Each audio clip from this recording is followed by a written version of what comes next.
We're going to talk about personal branding. You want to build your personal brand? I've been on a tear to talk about personal branding because I think a lot of the way that people talk about personal branding, it just doesn't fit with the way I see the world. So I have a thesis, okay? And allow me to use some metaphors, and my friend will help me out here. So have you used the word personal brand? Have you heard the word personal brand kind of proliferate in the, I don't know, ecosphere of the internets? Yes. You guys have, right? Everybody's talking personal brand, right?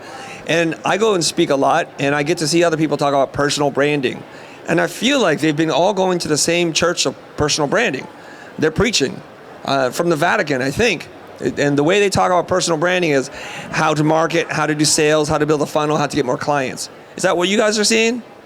Or they might talk about your colors and your logo type and showing up consistent in social media. Is that what you guys are feeling? Well, I'm kind of happy to tell you I don't believe in what they're doing. So I'm a blasphemer in the church of personal branding because 99% of the people talk about it in a very specific way, and I'm against everything they talk about. So I may be like exiled from the church. I might be. I don't know. I feel like I am. And I'm so anti everything that they say. You can call me like the anti-Chris. Because I believe personal branding isn't what you do. When you hear someone tell you, here's how you do your personal branding, and they talk about what you do, that is not personal branding. Because you are more than what you do. Because one day you were a student. Does that mean you're a student? One day you're a graphic designer. Another day you're an art director. See, so what you do changes over time, as it should, because you're developing as a human being. You have diverse interests. You're evolving. So the personal brand, the only thing that's left, it's not what you do, it's who you are. This is where we kind of separate churches here. So I'm like doing the faction here, right? What do we call it when they break off the church? Denominations. Denomination. Yeah. But what if it's like not even in the same genre anymore? Schism. Schism, a sect? Yeah, you can say sect. Nice sect. And if they really don't like you, you're just straight up cult. That's what. Oh, hold on. You want to start making a cult? It's dangerous. Hey guys, over here, Chris Doe at the Future. We're starting a personal brand cult. I'm sorry. The Future, some people do accuse us of being a cult. Yeah. We might be. I don't know. Okay. You're our Messiah. Yeah. The personal brand, instead of a Messiah, the personal brand is the Messiah. Messiah. I like that. Oh, he's going hot. You're not anti-Chris. He's hot. Messiah. That's Messiah. Okay. The Quizak Hatterack. What's that? The Quizak Hatterack? Yeah. Don't say what's that when I say that. Yeah, I mean, that's... You make me self-conscious like I don't know what I'm talking about. I mean, you don't, but that's close. June. Come on, man. All right. So personal branding is about you, who you are. And it's a worthwhile thing because in psychology, the biggest breakthrough in psychology is this thing called the self-concept. It's very powerful. And I wonder if humans are unique in the animal kingdom in that we're the only creatures who have an imagination who start to ask who we are. I wonder if the tiger's asking, because I roar, am I a tiger? Right? We don't know. Okay, the self-concept is who am I and what makes me me? And you might not ever get to answer this before you pass away. You might be on your deathbed in hospice care, terminally ill, and asking yourself like, what was my life about? What did I do that matters? Who am I really? And so here's the problem is we get a lot of definitions from other people, like your parents, first of all. So we all understand what a brand is, right? What is a brand, everybody? Who you are? No, a brand, not a person brand. It's your identity. Just think about the Gap, Nike. What is it that they have? What is it when we say they have a brand? Recognition? Okay, or do all people who are recognized have a brand? But I'll write it here. You said recognition? No, it's okay. I think I heard you say reputation. Yeah, I think I heard it. Yeah, reputation. You're right. I'll help you. You're welcome. I chose peace and love today. It's day 3. Day 1, violence. Day 2, even more violence. But day 3, it's all love today. Okay. Have you guys ever read this book called The Brand Gap by a gentleman named Marty Neumeyer? No? Can you guys do me a favor? You can leave anytime you want, but I would love if you just came a little closer. Like all you guys. No, he's leaving. Okay, come on in, guys. Come on, tighten up a little bit. It looks better on the camera. I swear to God, if you leave, I won't mind at all. I won't even harass you. Come on in, guys. The good seats are here. There's just come a little. The cult. You want to be careful about coming too close to the cult. That's what it is. You might get burned. What's that? I see that, but you're still kind of far away. There's this weird gap behind there. Okay, I'll help you out. Marty wrote the book on brand, literally wrote the book on brand. He's been talking about it for a long time. He's not just written one book, he's written 4 or 5 books. And then I think he wrote a fictional story about brand. This guy loves brand, okay? He's the godfather of brand. He says a brand isn't a logo. It's a part of it. It's not the product or the packaging, although that's a part of it. It's not the ads that you run or the PR that you take out. It's a person's gut feeling. Okay, so if you have a brand, if I say a brand, like Adobe, you all have a gut feeling. Not always good sometimes. Maybe you love subscriptions. Yay! You know, maybe it's helped you out in a really tough moment in your life and it's empowered you to have a long, meaningful career. Yay, right? And there's some cars that have a good brand or a good gut feeling and some that don't. Okay? So it's a gut feeling about a product or a service or organization. It comes from here. So here's the thing. Do you all have a personal brand? What do you guys think? Some people are nodding. Some people don't want to respond because he's going to call me. My voice is going. I can't argue that much today, everybody. You're safe, semi-safe. Okay, who says yes? Raise your hand. Okay, those that haven't raised your hand, how come you don't think you have a personal brand? See, you thought by not volunteering an answer that you would be safe. You see? All right. So here's the thing. Let's see if people have a gut feeling about you. Let's say this is mom. Does mom have a gut feeling about you? Yeah. Usually a good gut feeling. Usually. Not always. You can have a tiger mom. And then there's your dad. Does your dad have a gut feeling about you? Often not great. So they have 2 different feelings about you. That's a problem. Because according to Marty, when enough people have a similar gut feeling, then you have a brand. You might have a sibling. You might have a grandparent. You might have a teacher. You might have a boss, an employee, or a client.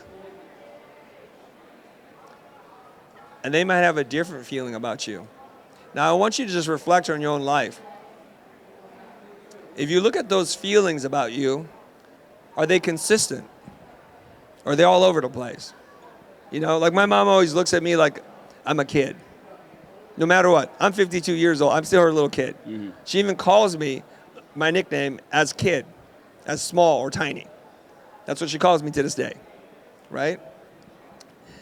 So the problem is, you actually don't have one brand, you have an infinite brand.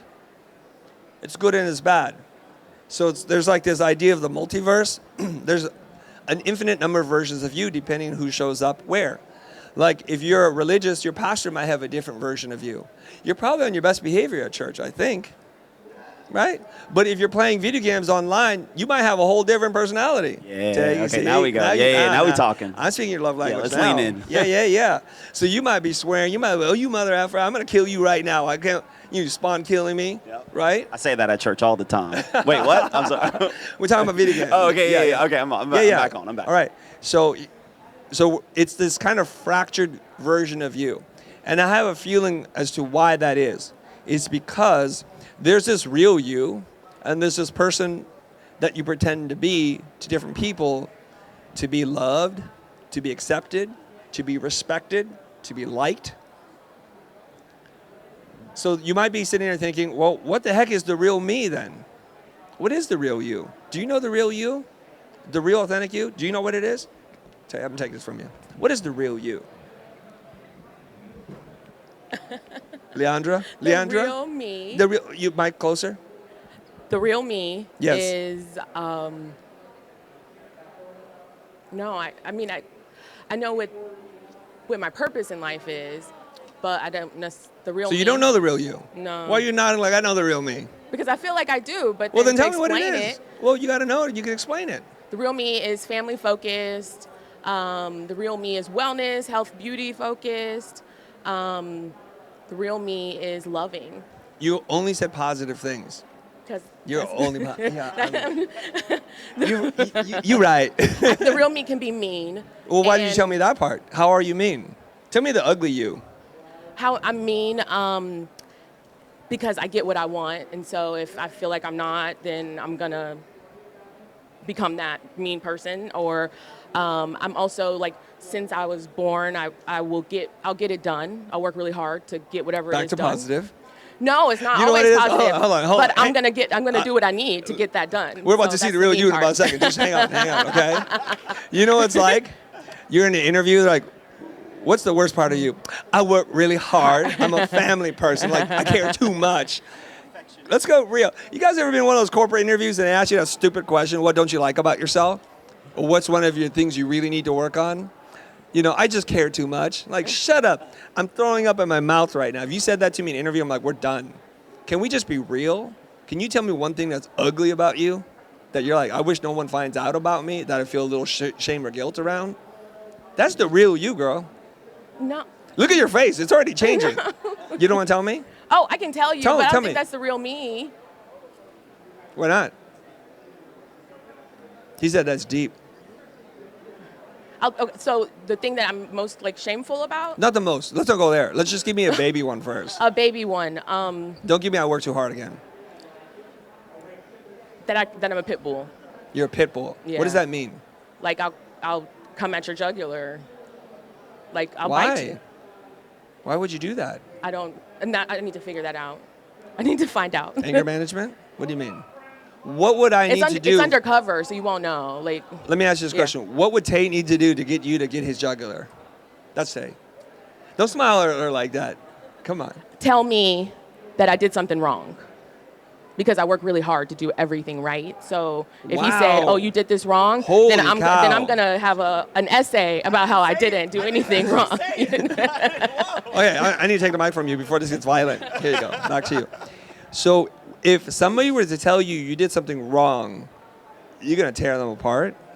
So you don't like criticism? That's dangerous. So, okay. Who here would have a really negative reaction when somebody's giving us criticism? Raise your hand. I like that you guys be real. I mean, it's Wednesday, right? Depends on who? Yeah. Oh, can we give her the mic? I'm going to give her the mic. Alyssa? Alisa? Yeah. Who would you like to hear criticism from, and who would you not like to hear from? I'll accept criticism from someone I respect. But if I don't want to hear it. What if it was really good criticism? I mean, I might listen, but I probably, like, if I don't respect you, I'm probably not even asking for your feedback, if I'm being honest. Okay. Do you know what feedback is? Yeah. What is it? Criticism. What is criticism? No, it's feedback is a response to something I've put out in the universe, and you're opining about it, whether good or bad. Okay, that's just an opinion. But feedback, Right. the kind that I think about, feedback or criticism, especially if it's well articulated, are detailed instructions on how to succeed. Sometimes. All the time. I'll tell you how I do it, okay? This is a reframe, okay? The reason why I am where I am is because I love criticism. I actually don't like praise so much. I'll tell you why, and I'm mind F you right now, okay? Oh, you're amazing, you're great, your work is supreme. You're like, wow, I feel so good. What happens to that? Where do you go from that? You're how do you complacent. grow? Yeah, you kind of like spin in this weird cycle. So here's how I think about praise. You can praise me all you want. It doesn't really affect me. Okay, so what happens is when we're not clear as to what motivates us and if we're good, like we have no idea if our work is good, now we're seeking someone else to tell if it's good. Will you tell me? Will you tell me? Will you tell me?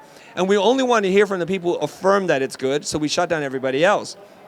And it's like a really weird drug. And all drugs work the same way. The first high is really amazing. The second high is a friend told me this. The second high is not as good. The third is less and less. And now you're addicted, and now you need it so bad. Is anybody addicted to praise? Let's get real. Okay. Thank you. I appreciate you. Thank you. A lot of us are. I coach a lot of people. They're all addicted to praise. I'll go through critical feedback. They're like, now tell me what I did good. I'm like, I don't think you heard the 17 things I said how to improve. Because why would you ask for a compliment right now? Is it meaningful to you? Does it help you right now? So I think our society, especially in the creative circle, we have this idea completely upside down. We need to do 180 on this. Instead of seeking and validating, getting validation from others, we should be seeking carefully articulated feedback. Now, there's dumbass opinions, and I'm not talking about that. That's just the internet, okay? But here goes. I have this theory. We produce a lot of videos. Of course, there's a lot of negative comments on it. Like, oh, don't trust anybody who wears a baseball cap. Okay, sure. I don't know what to do with that. That's not instructions on how to succeed. But somebody's like, I don't really like your tone, Chris. You're a pompous a-hole. Is that criticism? Is that feedback? What do you think? See, I love that. Because I said, my intention wasn't to show up as a pompous a-hole. I need to check in with myself and my tone sometimes. I need to be a little softer from time to time. I don't want to be that person. So what somebody does is to take time to give you feedback.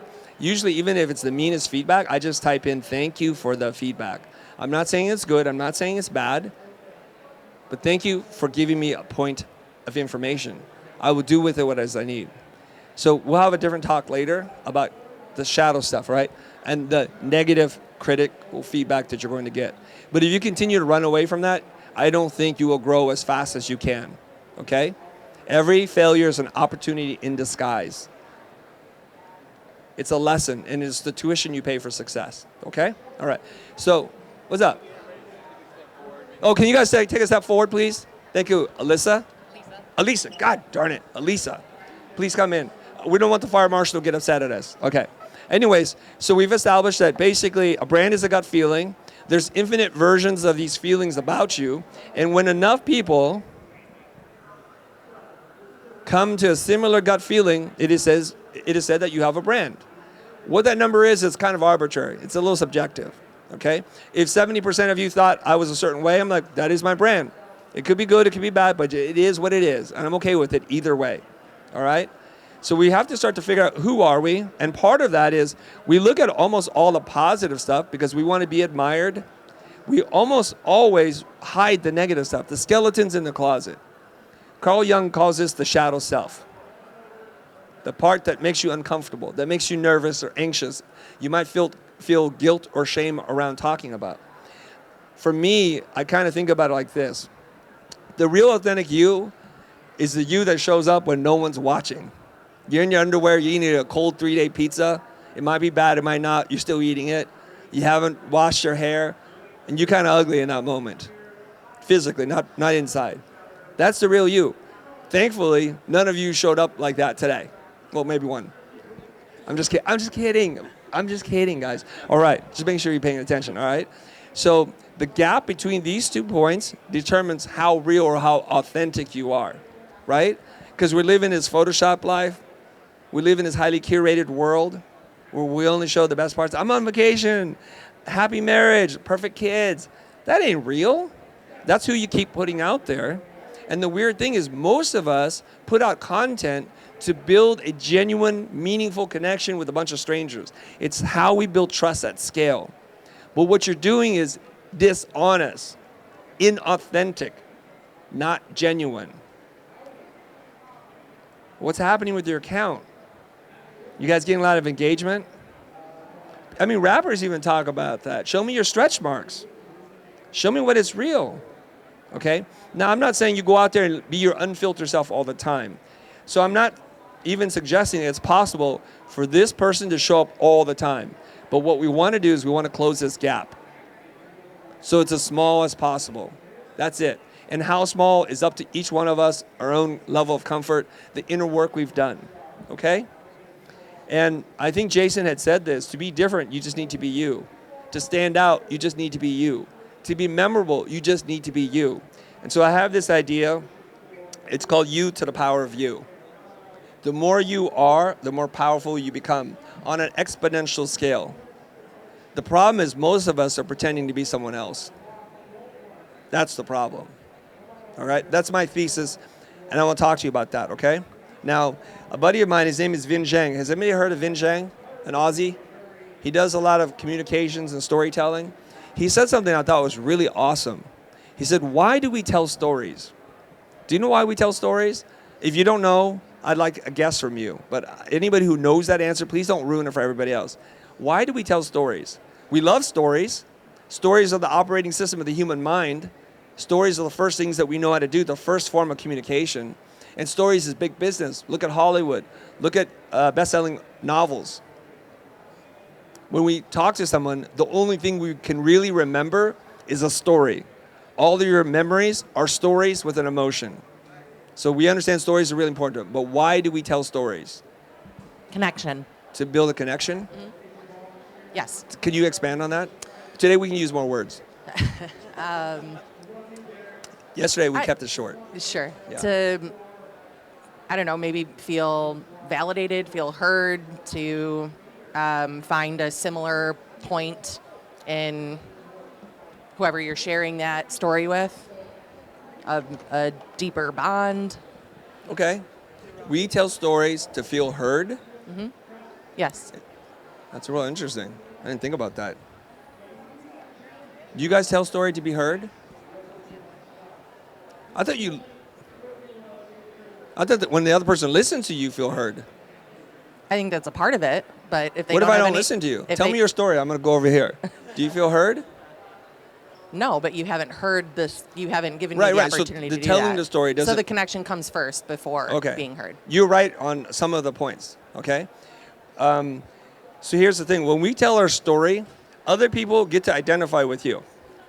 So when you're like, hey, I'm an orphan, I'm a single mom, or I'm childless, or I have 14 kids, whoever has a similar story or knows someone like that says, I kind of know something about you. So the story is a shorthand for us to build instant connection. Does that make sense? So Yes. you're correct. It's shorthand, okay? So when Devin, it was Devin, right? Devin yesterday spoke on the stage, the guy who does the graphite pencil drawing. When he said, I'm from South Bronx, all the New Yorkers like lit up, all the people from the Bronx. And everybody from the hood or was near a hood in any country would be like, I hear you. And then he says, abuelito, abuelita. Anybody who spoke Spanish is like, I feel you, I hear you. And I'm an immigrant, I don't speak Spanish. I feel you, I hear you. That's pretty good, right? So Vin takes a totally different concept. He goes, we tell stories to remind ourselves of who we are, so when we're lost, we remember. Isn't that a powerful idea? Yeah, absolutely. You seem a little angry about that. Are you okay? No. Okay, so you can smile. You're like, yes, absolutely. Okay, we're good, right? Yeah. Isn't that really cool? We tell stories so we can remind ourselves. Maybe that was your heard part. Yeah. So I can hear myself. That makes sense. So we remind ourselves of who we are. So we know our traditions, our beliefs, our values, or where we came from, maybe where we're going. That's a good thing to have, don't you think? Yes. And why is it important in 2024, running straight into 2025, is it important for us to know who we are? A lot going on in the world. There's a lot of ways to get lost. There's a lot of people pumping out their own message, so maybe just rising above that. Okay. Do you put out content on social? Yes. What's your biggest platform? Probably Instagram, maybe LinkedIn. Pick one. LinkedIn. Okay. You ever put out a post, you're like, it's a really good positive message, and some a-hole, some B tears you apart? Yeah. Yeah. Has it happened to anybody? Has everybody been trolled or like gotten really negative feedback? I mean, you ain't alive. You haven't said anything if you've never been once criticized, right? You're putting out these empty platitudes, these positive messages, love, freedom, yay, right? Yes. Even if you say God, that's like hard to hear for some people. So you're like, I'm all about positivity, and somebody will take you down. Right. What happens when you read 99 pieces of positive feedback and you get one a-hole dropping a bomb on your face? It sticks out Why is that? because that's the one connection you didn't make, and that was what you were trying to do by telling that story or putting that message out. That's like spoken like a true Asian mom. You missed one, you failed. Yeah. You won I'm- 100%. I'm Filipino, so yeah, that makes sense. Technically Asian. I'm sorry. I'm sorry. A little bit. Well, okay. All right. We welcome you. Okay. Thank you. Yes. You're part of the club. Where's Dave? Dave's like, screw you, Chris. Okay. He's Filipino. All right. So here's the thing about that. The one negative piece of feedback, and I'm sure you all feel this, is the one that sticks with you. You can't handle 99 pieces of positive feedback. But the ones like, what did I do to hurt you today? What did I do to create violence in this situation? So here's the thing. We're so unsure of ourselves. We don't know who we are, that one mother effer can leave a negative comment and your whole day is like, am I really that person? Am I insensitive? Was I not thoughtful enough in this moment? And that's why we tell our story. So we know, like, no, that is not consistent with who I know I am, right? Because there are a lot of mother effers out there telling you who they think you are. Can you believe this? On social media, somebody will say to me, Chris, this is not in alignment with your mission. I'm like, bro, I wrote my mission. I know what my motherfucking mission is. Right. Who are you to tell me that? No, thank you. Okay, so it's very important for us to tell our story. Now, we established in the previous video, or yesterday, the difference between a corporate brand and a personal brand, right? So part of that is for you to tell your story. It's how people connect with you, how they identify with you, how they fight for you, how they die for you, and it's how we build trust at scale. So there's 3 stories that you need to be able to tell pretty quickly. You were here yesterday, Sarah, for that? Yes. Do you remember what they were? Do you know what they were? I don't. Okay, that's okay. That's why you're here again today. Yes. Okay, Sarah. The first story is your origin story. Okay. Origin story. Everybody knows that, right? Origin story. Who were your parents? Where were you born? Where did you live? What birth order? You have any siblings? Was it single mom, single dad? Who are their parents? What was their education level? You know, so if I say to you, both my parents are professors who taught philosophy, without knowing anything else, you're kind of like, I know, you're from academia. There were probably deep questions that were asked at the Doe household, right? Right. But if I tell you my parents escaped from Vietnam and started over in the United States and we lived in Kansas City, Missouri, you're like, oh, that's a different story. Different Absolutely. story. Yeah. Okay, that's your origin story, and it's important for you to be able to tell that, okay? Now what we do is we tell too much story, and what we need to do is once we figure this stuff out, we just edit the story so it kind of is consistent, because there's just too much information. The second story that you need to know, and you're all old enough to know this one, is your inciting incident story, yes? Yes. It's the moment that your world changes forever. We'll call it the spider bite from Spider-Man. Everybody understands that. Bit by radioactive spider, that's his inciting incident. Before that, he's a normal, like a super smart kid who understands physics. A nerdy kid, a kid who was picked on. A person who felt undervalued and underappreciated. But the spider bite changes him. And then there's your defining moment story, where now you know who you're going to be for the rest of your life. Some of you have hit that. Younger people, probably not. If you're above 30 or 40, you probably have that already now. You know who you're supposed to be in this life, right? So for Spider-Man, it's when Uncle Ben dies and he's like, dude, I should have used my power for good, not for self-gain, okay? Do you all know your 3 stories? Your origin, your inciting incident, and your defining moment? Okay, you're nodding your head very confident. Can we pass you the mic? Now, Sure. in the interest of time, can you quickly just tell us your origin story, like in a sentence or 2? Yeah, I grew up on a farm In Washington State, Eastern Washington. in Look at the farm mountains girl and over there. She's like, trees woo! and desert. See what happens right there? You just signaled there. That's called cultural currency. Okay, keep going. Grew up on a small farm. Small Washington. farm, Eastern Washington. Very cold, very snowy, north of Spokane, Washington. Okay. What else about your origin story? I have 4 brothers and a sister. Parents are still together. Very, very small town. Graduated with 29 other students. This is perfect. What's your name? Eric. Eric. Were you here before, Eric? No. No. Welcome. Thanks for showing up today. Yeah. All right. All right. So what we want to do with Eric's story is we need to make it shorter, more condensed, and more interesting. How many stoplights were there in your small town? 0. So don't you think that would be interesting to mention? Instead of saying small town, I grew up in a town with 0 stoplights. My high school was like 50 kids.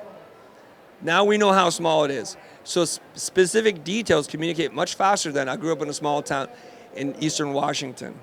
We assume it's cold, but you don't have to tell us that part. Or you can say it was so cold that give us one interesting fact.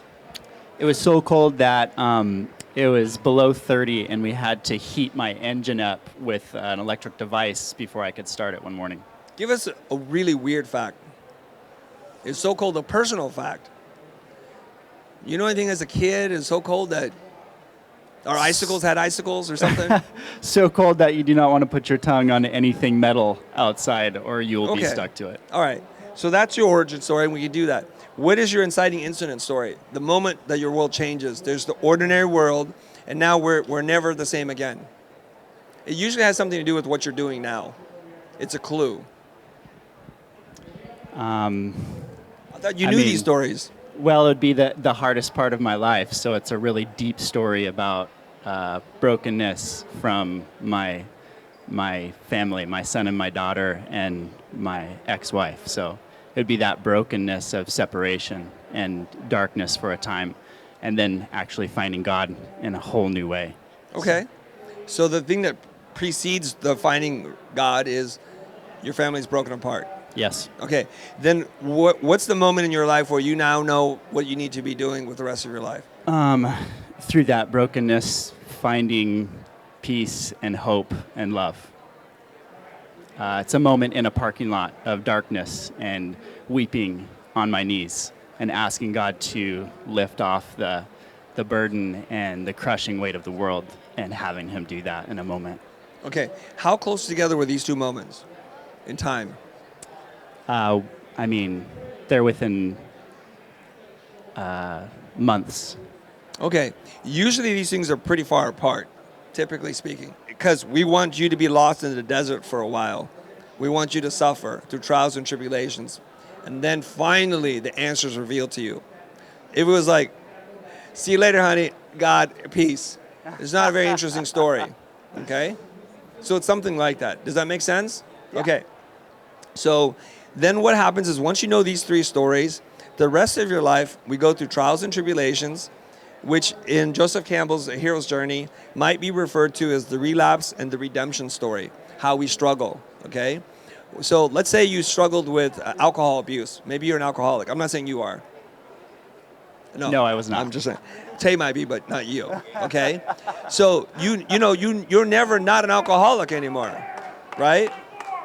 You just keep working through it. So there will be your dark days. Now, if you follow Pixar's 22 rules of storytelling, rule number 1, and you need to know this rule. It's very important. You know Pixar? The most Yes. successful film studio of all time? They know a thing or two about making stories, yes? They said the number 1 rule is we admire characters more for their struggles than for their success. Okay? If you need to write that down. We admire characters more for their struggles than for their success.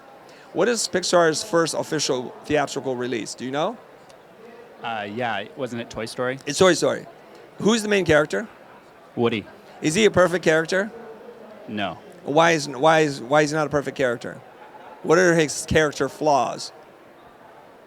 Man, it's been so long since I watched that movie. Okay. He's selfish, he's jealous. He was number 1 on Andy's playlist, and then Buzz Lightyear comes in and it's like Woody's like all sad in the corner. And so he tries to sabotage Buzz. And then Pig and Mr. Potato Head, they all hate him like, what's wrong with you, Woody? Right? He's a flawed character, and we love him more because he reminds us of ourselves. Because we have felt petty. We have felt jealous. I mean, who here has not fallen from grace in one way or the other? From school, from parents? But if we're all like, yes, everything's great. I know how to accept new friends, and of course I'll play nice. It's great to be number 2, right? We're like, who's that? Why are you so perfect? There's a term for that, right? Too perfect. And we feel too distant. Now, I'm going to ask you to look inside your soul. When you post it on social, you talking about your trials and tribulations? What are you talking about? What are you talking about? Vacation, good stuff. Your Gucci bag? Right, yeah. Yeah, your Fendi watch. No struggles. Why would I care about you now? It looks like you're just flossing on us the whole time or flexing. Look at your posts. I mean, look at it in your mind. I don't mean literally right now. And why do we keep doing that? Because we haven't learned. We haven't learned. This is what people care about. So here's the weird thing. We see examples of perfect people on social who have a big following. And, it's human nature. We emulate those that we think are successful. So then what happens is it's this weird echo chamber of fakeness that's happening. They put out something fake, and it's a nuclear arms race on fakery. I'll put out something fake, and then somebody else sees it. No, I can out-fake you, and we just keep going like that. So what we do is we spiral out of control. We buy clothes we can't afford, drive cars that we shouldn't be driving in, and stretching our budgets to the maximum instead of doing the deep personal work. Does that make sense? And we're not telling the stories that anyone cares about. And you know these people, and you still follow them for some reason. You're perpetuating like a self-inflicted wound. You want to grow and build a meaningful connection with people, build trust at scale. And the other sin that you make is almost all of your content is advertising. You're marketing, you're selling your services all the time. And it gets really boring, okay? Now, we're gonna go into the framework now. Is everybody on the same page with me? Anybody wanna argue with me? I'm happy to argue with you. You know I like to argue. You okay? Don't be so compliant. Drigo, doesn't he look like The Rock? I swear to God, The Rock was like here. I'm like, come on, brother. What are you cooking? Because I smell it. Okay, I'm sorry. You get that, right? Come on, brother. All right, okay, sorry, cheap shot, I got you. Okay, I gotta take it. Okay, what is the first thing that anybody learns about a brand? The name. It's the name. This is an amazing restaurant you have to go to. Oh, I love this car, you gotta buy that. It's the name, okay? A name is the most portable, efficient delivery vehicle for a brand. So all the goodness, the feelings, the sentiment, the gut, all that stuff, you have to have a name. That's why people trademark their brand name, because they work so hard. So in the beginning, when brands were not a thing, you would go into your local grocer and like, hey, this brand of flour I selected, it's really good. You need to try that. As the towns got bigger and more people came in, the grocer could not say, this is what you need to buy, right? So a Gold Seal brand flour was excellent. So now you're a flour maker and you want to take a piece of the pie. And they would spell gold like GOLDE flour to confuse consumers and created a problem. Now we got a trademark and we have to defend our trademark. Everybody understand that? So all your good reputation is ruined when some other a-hole comes into the market, copies you, makes an inferior product. This happens with all of you, whatever you do. Joe's graphic design and somebody comes in, apes your site, apes your style, does something very similar and confuses the marketplace. That's what they do. So we have a brand name. What is your brand name? Your name. Your name? No, I know your name. But is your answer your name? Okay, your first and last name. Leandra. What's your last name? Slayton. Slay. Ton. Ton of slang. All right, that's your brand name, right? But what if you don't have a cool name? What if your name, like you're American, your names mean nothing? Right? What do you do with that? So when Phil Knight and friends sat around, like, we'll call it Nike, the Greek goddess of speed or something like that. We get it, right? What if you don't have a cool name? What are you going to do now, okay? So I want you to play with this idea, and I've shared it with a couple of people. Let's try it on for size, okay? Now, you don't know this about me, but I'm really into combat sports. I really am. Or WWF back in the day. Bobby the Brain Heenan. You don't know nothing about him, but you know something about him now. Jake the Snake Roberts. Is he a good character? Probably not, right? Randy Macho Man Savage. You kind of know the vibe, right? So here's what I think you need to do. You need to come up with a nickname. Because the nickname tells a story really fast. It could tell all the other stories from the other page really quickly, okay? Like, okay, let's do this. So we're gonna have a nickname. And if you do this with me, it's just kind of interactive, you might have some success, okay? Now I want you to think about this. What are all the nicknames you've been given in your life? By your mom, your dad, your brother, a teacher, anybody. And just make a list, right? So if you have a notebook or an iPad or a phone or something, just write it down. What have been the nicknames that have been given to me? What is the nickname that captures my personality, not what I do? We already established it, right? Your brand is not what you do, it's who you are.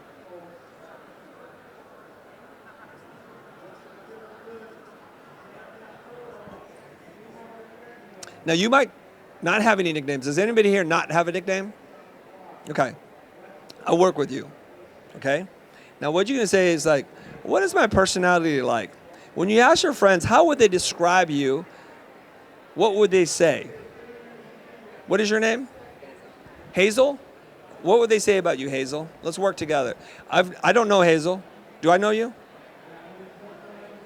Okay, we don't. I don't think This is so. not a setup, right? Yeah. We don't know each other. No. What? No, I don't know. No, we don't really know each other. Hazel, we'll try it. We'll see how it goes. This could be dangerous. Let's see what happens. Okay, Hazel, if your friends were here, the people really know you, your inner circle, your tribe of, right, of hazelness, how would they describe you? She's Diligent. diligent. That's such a professional way to say something. What else? I try to be kind, so I guess kind. You try to be kind? Yeah. You're kind or you're not kind? Are you kind? Sometimes I'm not. Well, then let's not put that in there. We're not trying to sell ourselves. Yeah, I'm a We're bit, trying to communicate who we are. I'm sensitive. Okay. What else? Funny. Not right now. I'm just messing I'm around with making you. people laugh, so. Making what? I'm making people laugh, so. You are? I think so. Okay. No, it's not me. What else? Can you just rattle them off? It feels like. I'm quiet. I guess. Okay. A kind of quiet funny. A quiet humor. Uh-huh. Is that Yeah. you? Yeah, totally. Yeah? Yeah, just like one word and that's it. Does that feel like it feels like it's you? Yeah. Okay. Well, then what we want to do is we want to work on this. Let's say she's like quiet humor, okay? Can you guys get a sense of her personality? Quiet humor? I'm just finding out about her right now. I feel like that kind of feels like you. Not a lot of words, a little shy, a little reserved. Yeah. Yes? Totally. Reserved is one. Reserved, is okay. another Yeah, one. okay. Yeah.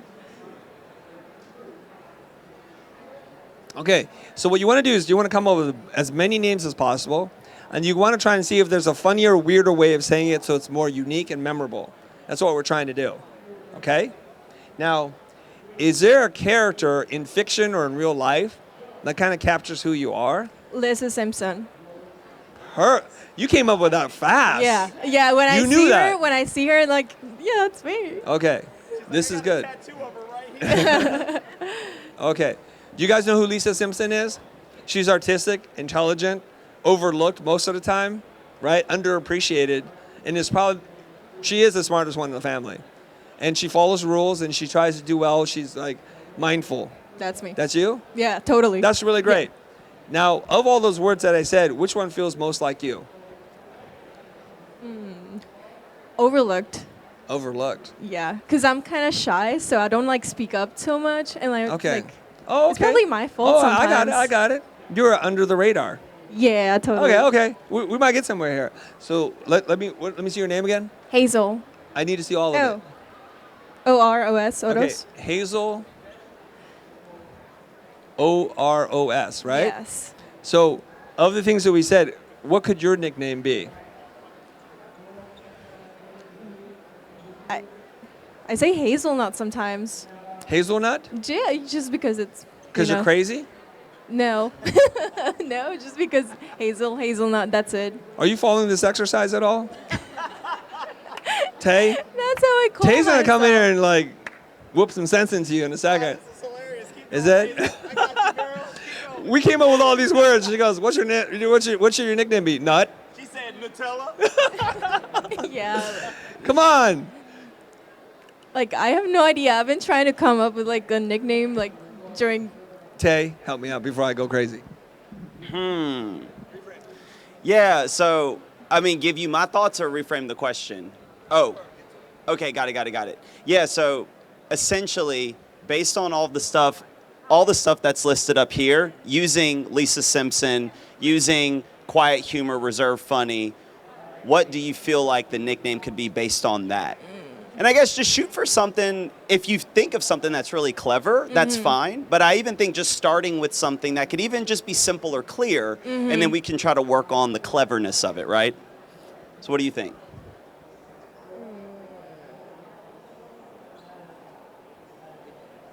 I don't know, something like hazy something. Okay. Hazy, I feel like we're getting somewhere. Just real quick, does someone feel like they have something? Yeah, for her. For Hazel. Does someone feel like they have something they could just throw out? You can just shout it. Please. Yeah, go. Humorous Hazel. Humorous Hazel. I like that. We're going somewhere. We're going somewhere. We got something else? Uh-huh. Yeah, like the humoros. Yeah, okay, I like that. Hazel the humoros. That's a good one. I That's like a good it. one. That's a good one. Anyone else? One more. Go on to Purple Haze. Okay, why Purple Haze? Think about the MJ. Yeah. Okay. Isn't that another word for like drugs? That's what I was thinking too. I was like, Is that what she you're didn't give thinking? me that vibe, but you know. There's no projection here, okay? I don't judge, but we're talking about Hazel.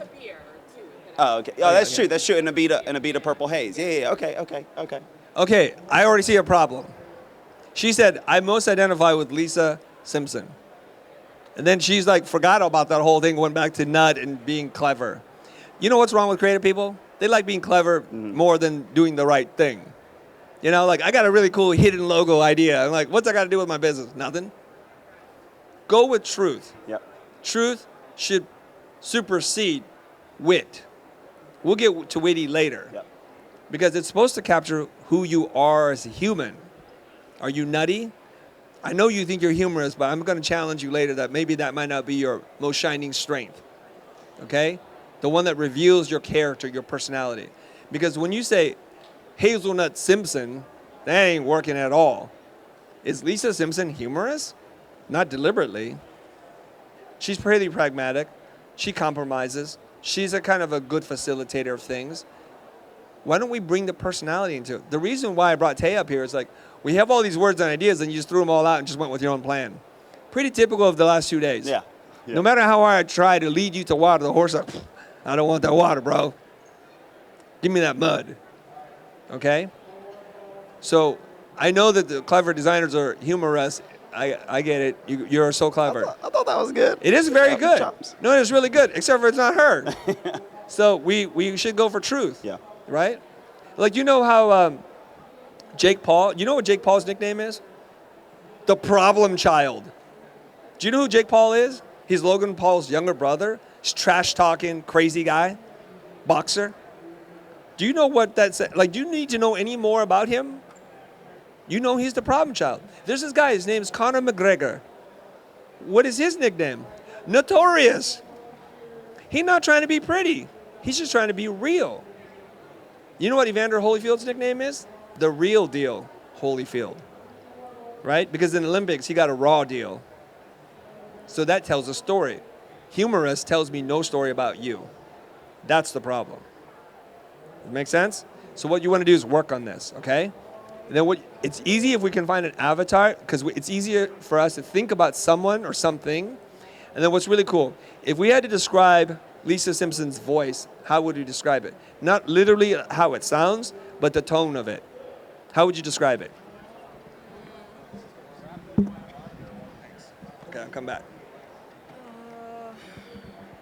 Who knows Lisa Simpson? How would you describe her tone of voice? No, not Like- literally her sound of voice, her tone. She's monotone? I think she always tries to say the best thing, like the good thing to say. I don't know how. Positive? Optimistic? No. Like, you said the word pragmatic or. Pragmatic? Maybe that's too, like, broad. She's pragmatic, isn't she? Okay. I don't know. Give me words. Anybody. What? That's a good one. She said cynical. Is she cynical? Yeah.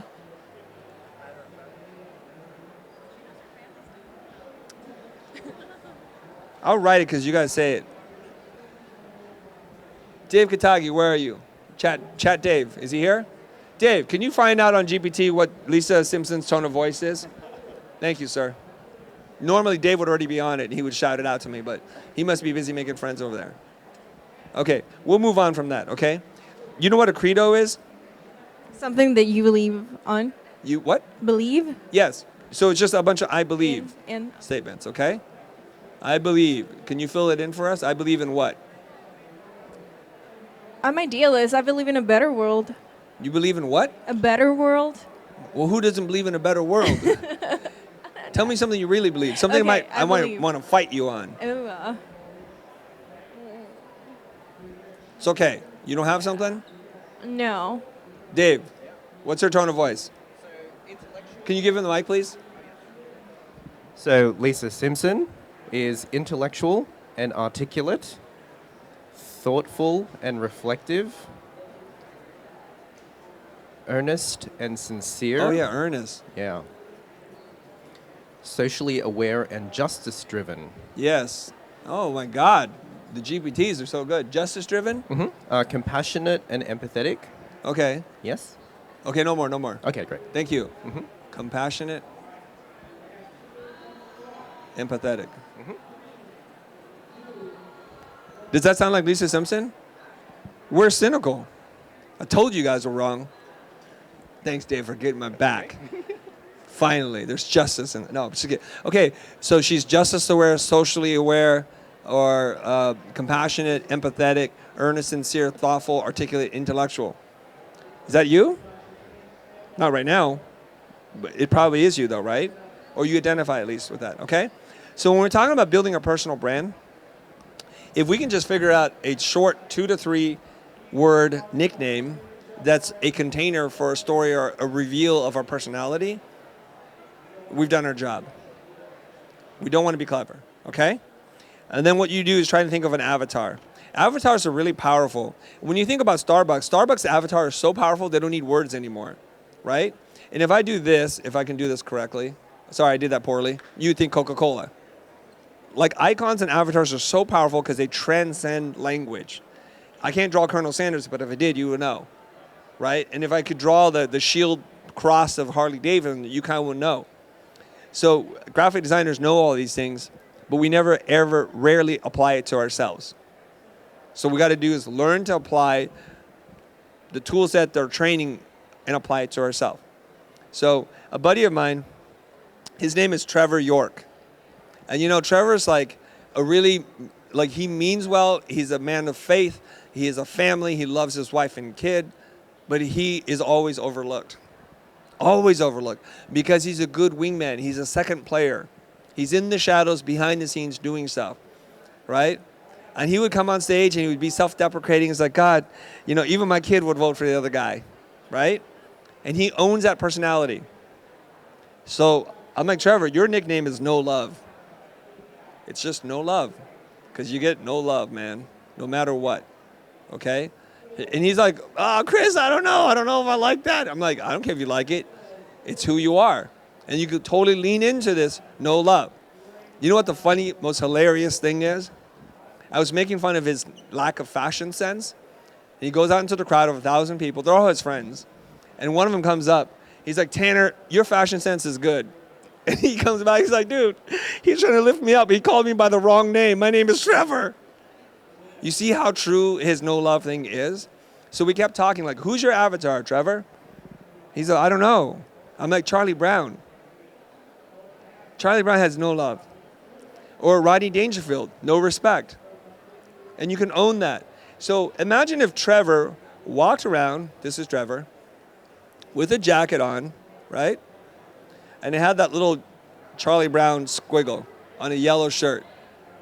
He could just own it, right? And if he went into the world of Peanuts and borrowed some elements and started to use some of his phrases, wouldn't that be really funny? He could totally own that. And I was working with my other friend who's like a loan officer. His name is Neil Dingra, and I've had him on the podcast. And Neil's thing is this. Neil is relentless. He's always telling you. He'll call 1,000 people to sell a program. And then when you go to his program, he'll be like, you need to sign up for my mastermind, bro. He is relentless, and people respect him for that. But it's very salesy. It's a little aggressive. Buy my product, join my mastermind. Buy my product, join my mastermind, right? So I said, Neil, relentless is a good word, but I think you're like T-800. You're the Terminator, man. Do you guys know the Terminator? Terminator 1, Arnold? Like, after they killed him, that arm was still coming after you. You know, like, you can't stop this guy. And Neil is a mild-mannered, kind of, like, small Indian man. I'm like, you should be like Arnold. You can come on stage and have, like, a leather jacket and the smoke and the lasers and the theme song from the Terminator. Dun, dun, dun. dun, dun, dun. And this mild-mannered Indian guy with glasses comes on stage. Wouldn't that be so fun? And you're like, guys, it's been great speaking to you. You know what I'll do later? I'm going to talk to you about joining the mastermind. And just kind of walk off stage and I'll be back. You guys just totally do this, right? And you know in Terminator 2, when Arnold's a good guy, he goes to John Connor and he's like, come with me if you want to live. Or something like that, you know? Wouldn't that be cool if he just did that for his match? So you can own the theme and the idea. Now here's the big idea I want to share with you, okay? When you know who you are, it starts with who you are, okay? Your personality, your essence, your DNA. And you're able to come up with a name that tells your story, that captures your essence. Instead of doing a little piece of content, one little post, what you can do is you can do this. Did I do that right? Maybe it's the other way. I effed that up, guys. It's the other way. Gosh darn it, I failed graphic design. Okay? You build a world. I drew a basketball. I'm sorry. I don't know what you were trying to do. You know, you build a world. And then all the pieces from it, from the logo, from the voice, the messaging, the phrases, all come from this. Now, what most people do is they tell one story, right? Now, I'm a big comic book dork. So, you know, when you pick up a comic book and it tells you one story, it's meant to be complete from beginning to end. And then you pick up the second one and the third one. But what Marvel does is they tell a little story that's connected to another story, that's connected to another story. So it's serialized content. And that's the kind of content that dominates Netflix, Apple. We don't like to watch episodic TV anymore. We want to watch serial things because we want to be immersed in a world. You know what's really cool is you don't just have Spider-Man anymore. You've got like Iron Man, and they live in the same world. So their stories sometimes overlap. And when they overlap, the stories become more powerful, and we're like so excited, like crossover, so cool, right?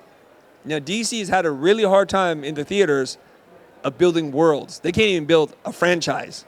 Forget about world. But Marvel, they're the masters of that.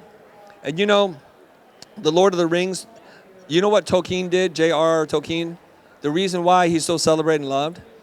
Because he did this crazy thing. Instead of telling a story, he built the world before he tells you the story.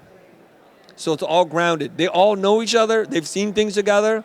And there's a time and a place. So he made it as historical feeling as history, which is really cool. The problem is when you don't know who you are, your name, you can't build the world. You don't know what theme or what universe to play in, right?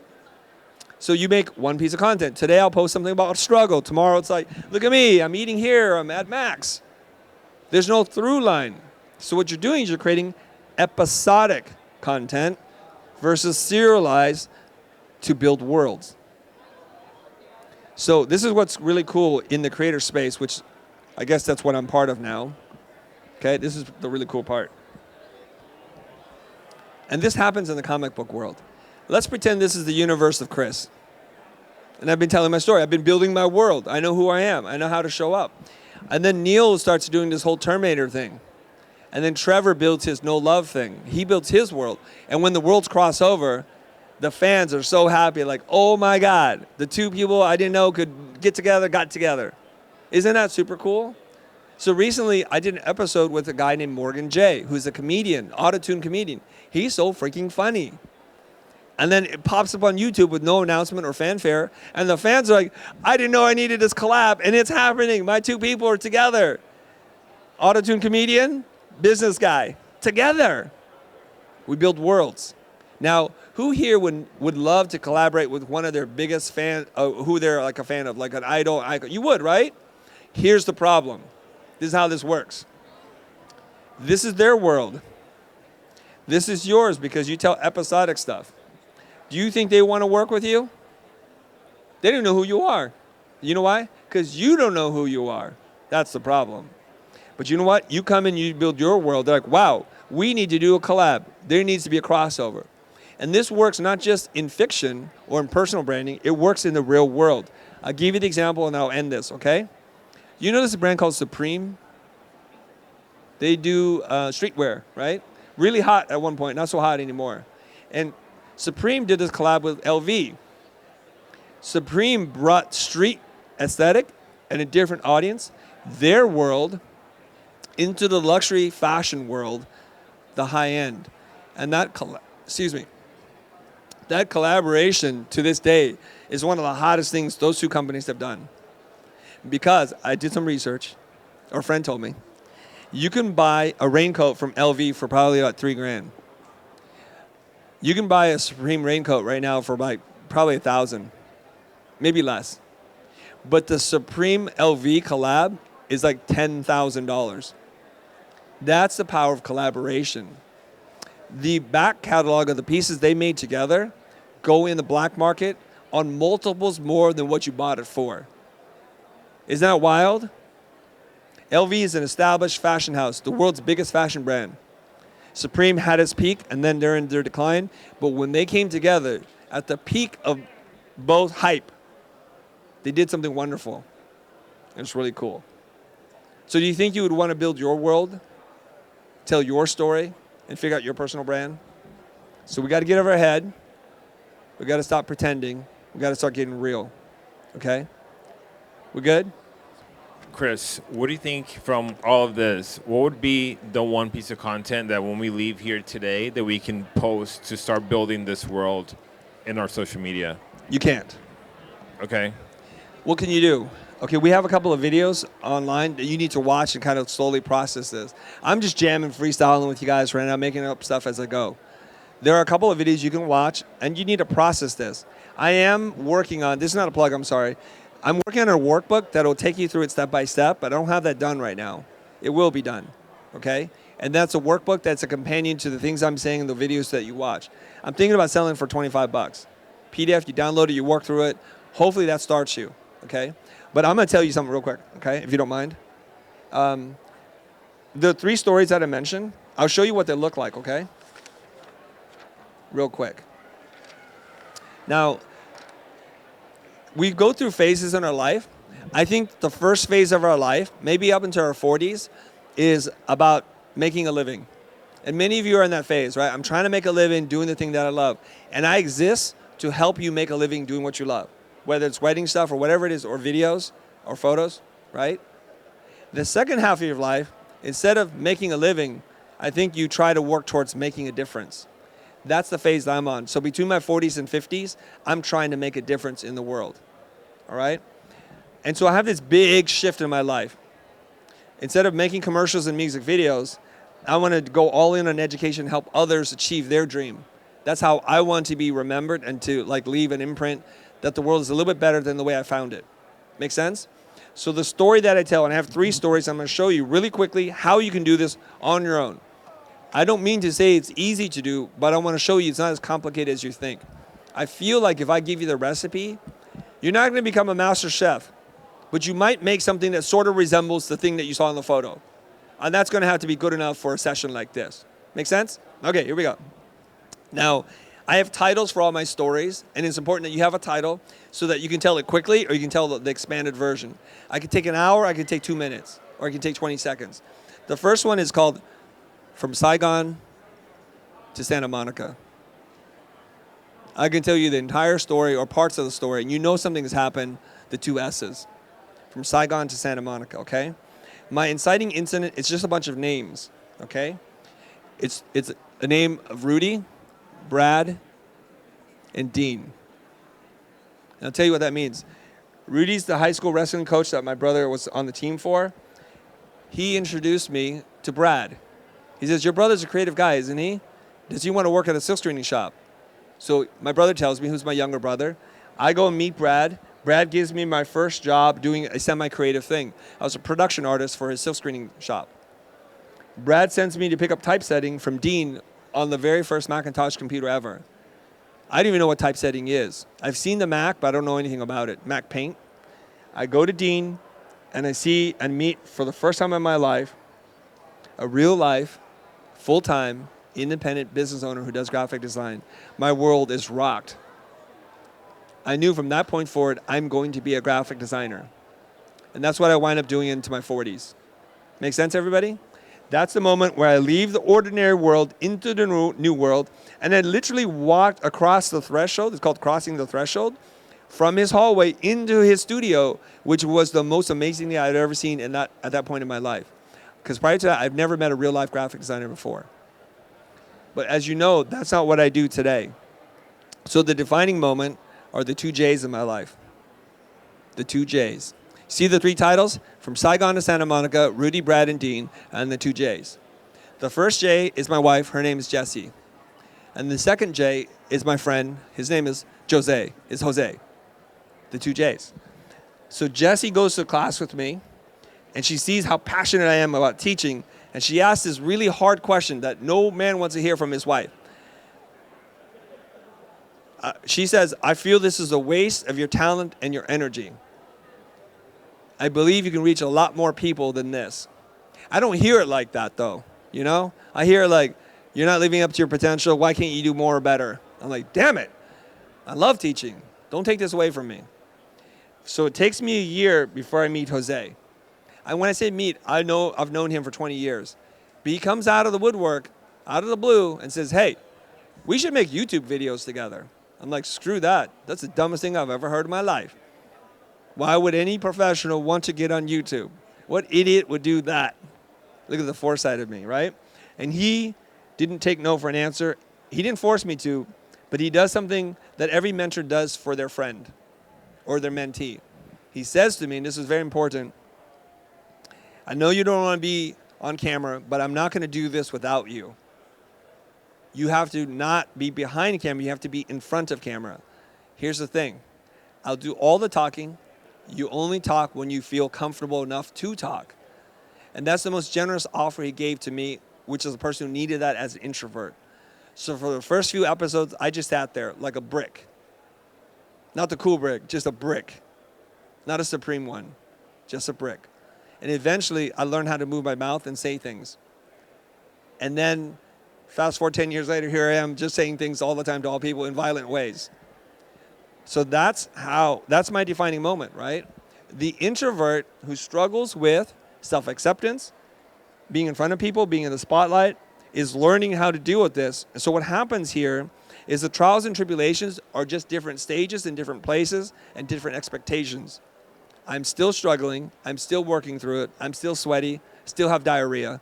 That never goes away. Just less. Make sense? So before, I couldn't eat anything because it was going to run right through my body. Before, I would have like weird gas things in my throat, and I couldn't talk. But I'm working through that. And so I tell you that story because a lot of you are introverts who are afraid of putting out content, who don't think your ideas are worth sharing, who think you can't be bothered to do whatever it is that you need to be doing. And I'm here to tell you, it's not for everybody. For those who want it, you will surprise yourself as to what you can do and who will show up for you. Never in a million years, when Jose and I were sitting in our studio in Santa Monica, recording videos on how to price a logo, that I thought we'd be here. That 2.6 million subscribers later, I'm like, there are a lot of nerdy people who want to learn how to price a logo. There are not that many people who want to learn how to price a logo. But there are plumbers, and there's carpenters, and there are tile makers, and window washers, and people who do auto detailing who shout out at me in the street, yo, you that guy? I'm like, it depends. Are you angry at me? You want to give me money? I am that guy. All right? Those are the 3 stories. You see, I mapped it out for you. I gave you the titles. So in your day today, the one clear actionable thing that Drigo is prompting me to tell you to do is write in your notebook these 3 prompts: the origin, the inciting incident, and the defining moment. And when you have a moment to think, write the title. Do not write the talk. Don't tell the freaking story. If the title's interesting, the story will be interesting. The title's boring, you don't know what you're talking about yet. And the reason why I put these 3 up is they have to kind of be connected, right? If you're like, oh, I did missionary work and then I did this and it doesn't connect, that's not your story. You're making it confusing for people because people need your help in building the bridge from moment to moment. Your job is to build that bridge for them. And when you figure this part out, it'll get you a little bit closer to coming up with your nickname. And the nickname that I use, is everybody okay? I'm going to flip the page. All right, cool. The nickname that I use, but it's kind of hard to come up with this, is loud introvert. Okay? Introversion is something that I've struggled with most of my life. It's made me who I am. And for a long time, I thought introversion was a weakness. Later on, I find out my weakness turns out to be my greatest strength, which is the same case with you. Your greatest weakness is your greatest strength. There's a weird duality with this. Because I kept my mouth shut, I learned to listen more. I learned to ask better questions. I learned to be more observant and to hold power in being quiet. So when I teach people how to do sales, I say to them, the first rule is just shut up. Stop talking. Use as few words as you need to communicate your idea clearly. If you can do that, you're going to do yourself a favor. Because people who do this too much don't learn anything. And the reason why I tell people I'm a loud introvert is because I've learned how to use social media to create a bigger presence, aura, persona than I really am. So when I go on stage, I tell people I'm really super socially awkward. If I don't know you, I'm not going to talk to you. So I want to get so good at content creation, I don't have to develop social skills. That's it, right? And I stole this joke, right? I'm going to tell you the joke I stole. Is there's a TED Talk, I think, on introversion. I shouldn't tell all my sources. Where she runs out on stage, where's my introverts at? And so I'm like, woo! And she's like, liar! So you see, like once you figure out who you are, your story, your vibe, your flow, your aura, you can just keep building off that. Does that make sense? I don't have to send her a check, hopefully. So I go out there, I'm like, where are my introverts at? I feel you.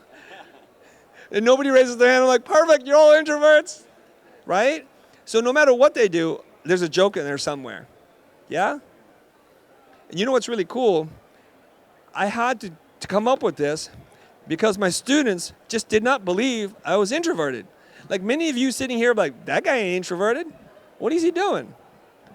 Okay, so my students, I'm a crazy person in class. I'm jumping on tables. We're doing push-ups together. We're doing all kinds of stuff because I think when I'm loose, they're loose. And I'm crazy, they're crazy. And craziness is where creativity comes from, right? And so one of my former students is like, Chris, we just don't believe you. We don't believe you. Then one day she sees me preparing for a talk. I'm walking around like, Rain Man, definitely. I don't know. I'm thinking, and she's like, oh my God, you are a freakazoid. You are a freaky deaky. What are you doing right now? Shut up, stupid.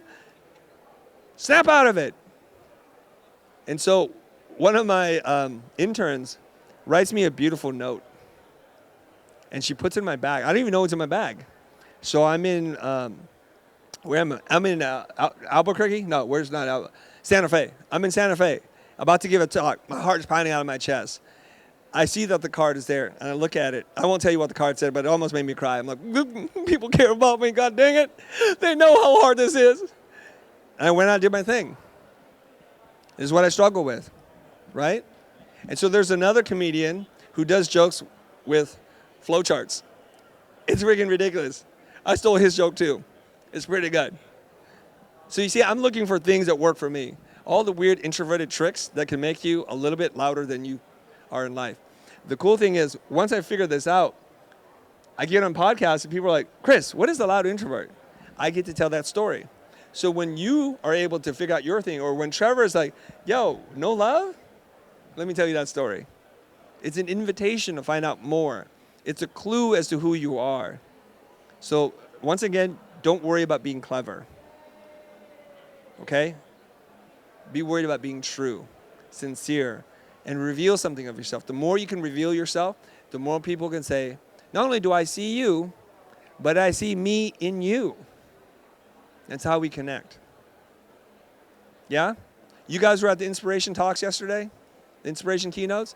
Did you feel that you connected with one of them more than the other? Who did you connect with most? Where's the mic? It's hot. Came out of Drigo's pocket. The lady? Nami, I think it was. The girl, what's her name? Imani. Imani. You connected with Imani. Yes. Why did you connect with her? Can you bring your mic closer? Because she said how she worked on herself and didn't take external validation. She created the validation herself. Okay. So you needed to hear that. Are you going through some personal development too? I also feel like no love. You feel like what? Like I have no love. No love. Oh, Oh, overlooked. no, we're talking about yesterday though. Forget about her. Yeah. I mean, forget about no love. But also because I search for validation externally. I see. See, so when she shared that story, you're like, I need to hear the story right now. Right? Are you getting course. emotional? Yes. It's okay to get emotional. I'm always emotional. It's okay. You don't have to apologize for that. I'm never emotional. I don't apologize for it either. You should. So judging, Tay. I used to be really emotional. You okay? Oh yeah, no, I'm. Do you need a hug from Tay? No. Thank you. All right. Okay, thank you. Thanks for sharing. Did any other inspirational keynotes stand out to you that you felt personally, emotionally connected to, invested in their story because it's your story in one way or the other? Imani? Devon. Oh, Devon? Yeah. Is that his name?